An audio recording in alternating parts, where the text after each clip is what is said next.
District 1. Thank you for tuning in for probably our 8th Coffee with Dr. Z live Facebook event every Sunday morning. First and foremost, as you can tell, I have my special mug today, and what it says is, believe in yourself. Well, District 1, you have spoken, you have believed in me, and trust me, I will do whatever I can to make sure that all our voices are heard come November and, as they say, to DC and beyond. But before I start with anything else, I just want to say a big thank you. Thank you for all who believed in our message. Thank you for those who actually volunteered and actually went to the polls or mailed in their ballots. Thank you. I wish I could thank each and every one of you by name, but you know that's not possible, but you know deep in your hearts, you know that I appreciate every effort that has been given to this campaign that apparently run on love and adrenaline. But you see, we made our point clear that when you believe in the candidate, when you believe in the message of hope and not fear, a message of unity and not divisiveness, a message of inclusion and not exclusion, just a message that we are all humans on this planet Earth, and we all need to work together so that we can leave a better place for our children and our children's children. I'm here now at the Santa Rosa DC headquarters in Milton. This is where my life started in Santa Rosa County. 2 years prior to that, I was a physician in Cresfield. But the last 17 years have been spent in Santa Rosa caring for the underserved children. Yes, I made a choice. I made a choice 17 years ago to stay here, despite many offers that I could have left, maybe been in a bigger city. But I made a choice to stay and be among you because I felt that I had a mission from someone up there who believed that good, quality, affordable health care is possible. And it is possible to be a doctor who cared, a doctor who would want to help. That's always been my mission. That's been my life's work. And you believed in me. So District 1, I'm here because we have a greater mission now. This is beyond just sending the good doctor to the house. We are sending a whole team of dedicated and compassionate and humane people to the legislation or to the legislative parts of our country, which is Congress. We need also a good human being to send to the Senate, and that will be Senator Bill Nelson. And we are also about to make history, not only in District 1, where I will be the first female representative to Congress, but we are about to elect the first black governor for the state of Florida, and his name is Andrew Gillum. I congratulate also everyone who won their primaries in our state.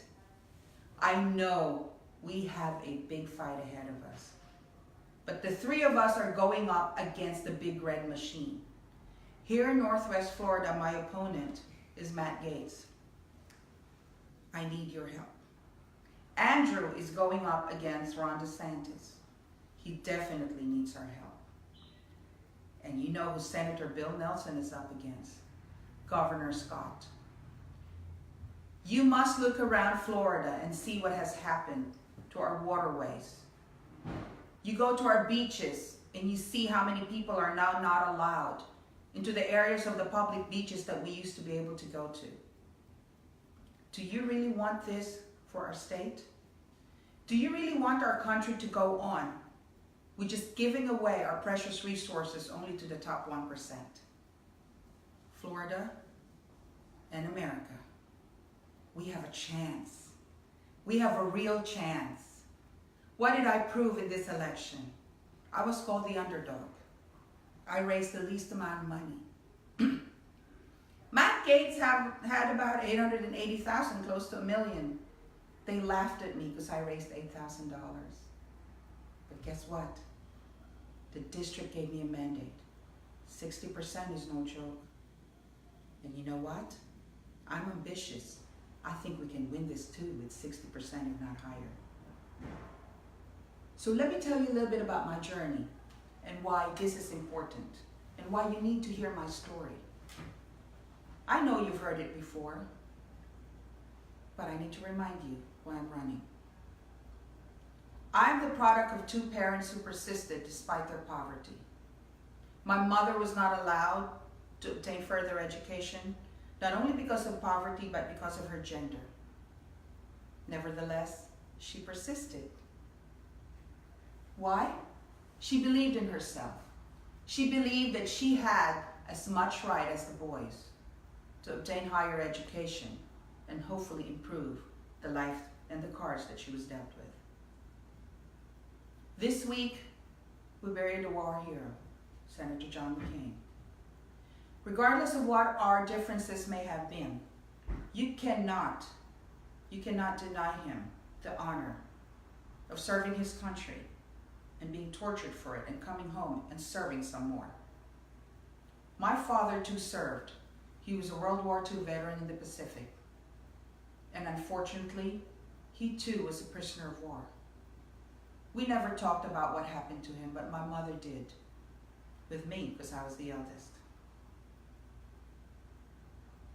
When our leaders do not give honor to these men who sacrifice so much of themselves so that all of us do not have to, it is imperative that we remember those sacrifices. We should not mock them. We should not call them names. We should call it what it is, war hero. And to all those veterans who complained because the flag was not raised or was not lowered to half-mast, thank you. We need to remind this country that honoring our veterans is not just lip service. If we truly want to honor our veterans, we need to make sure that we fix the VA system. We need to fix our health care. And for people who are calling us socialists, liberals, and all kinds of nasty names, you know what? I think liberals also, at one point, made sure that every American had the right to Medicare, Social Security, Medicaid, the Civil Rights Act. By the way, FDR was a Democrat, and he saved us from the Great Depression. I'm honored to stand here now in front of the pictures of all these great men and women who have sacrificed so much for us. If Rosa Parks did not sit down on that bus, how many people would have thought that they too could end the segregation in the bus system? When I won the primary on August 28, 2018, it was actually the 55th anniversary of Martin Luther King's I Have a Dream. I Have a Dream speech that he gave when there was a march for freedom and jobs on August 28, 1953. 55 years later, we're still marching for the same freedom and the jobs that we so desperately need for some of our most marginalized people in society. They are going to tout to you that the economy is doing good. For whom? Oh yes, the economy is excellent. Excellent for those in the 1%. How about the people who are sleeping on the streets? How about the homeless, those who have opioid addiction? How about those who are marginalized, those who are stopped in every traffic light because of the color of their skin? It ain't so great for some of us. We need to change that. District 1, I challenge you. If these men and women gave up so much so that an immigrant like me, who came to this country on a budget of $1 a day, can stand before you as the first woman, first Filipino descent, and possibly the first doctor to have a chance to represent you in the U.S. House of Representatives. Help me. Help Andrew prove that you should not be changed, or you should not be judged on the color of your skin, but then the content of your character, as what Martin Luther King said when he had a dream. He had a dream for his children. Well, so do I. I'm a mother of 3. You are parents out there. You know someone who may need help. I challenge you. Register. Be the change. Register and vote, whether it's by mail, absentee ballot, or going to the polls. Keeping quiet is not an option. Finally, as a reward for all the hard work that I had done through all this time, because remember, I'm still actively practicing and serving the children I've served all these years. I went to watch a movie last night. It was the movie called Operation Finale. It was a movie about how a group of dedicated Israelis went on an undercover mission to get the author of the final solution. That was Mr. Eichmann, and he was hiding in Argentina. What I learned and what I heard from that movie made my heart sink. This was in the 60s. This was after the Holocaust. Mr. Eichmann was responsible for the slaughter of 6 million Jews and 4 million others who were not Jews but were considered not fit to live. The words they used resonate until today. They called all those Jews animals. They accused them of taking away their jobs. They accused them of all kinds of crimes. And then they all saluted and said, we must keep them out. We must get rid of them. Sounds familiar? You see how these midterm elections are important? It's happening again. And I don't want to sow fear and hatred, but I want you to be empowered.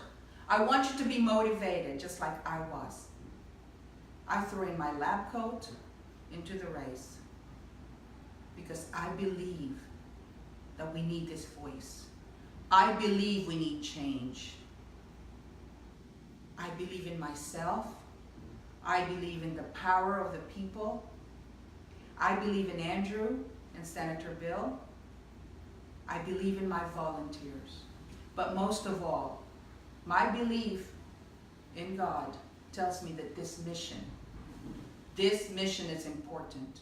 And hopefully come November 7, early morning, we can say mission accomplished. Send a good doctor to the House. Send Mr. Andrew Gillum to Tallahassee again as a governor. And make sure Senator Bill Nelson also comes with me to D.C. It's not for just the 3 of us. It's for all of us. Remember, believe in yourself. You just never know what will happen if you do. Good morning. Send a good doctor to the House. This woman can. And together we rise. Thank you.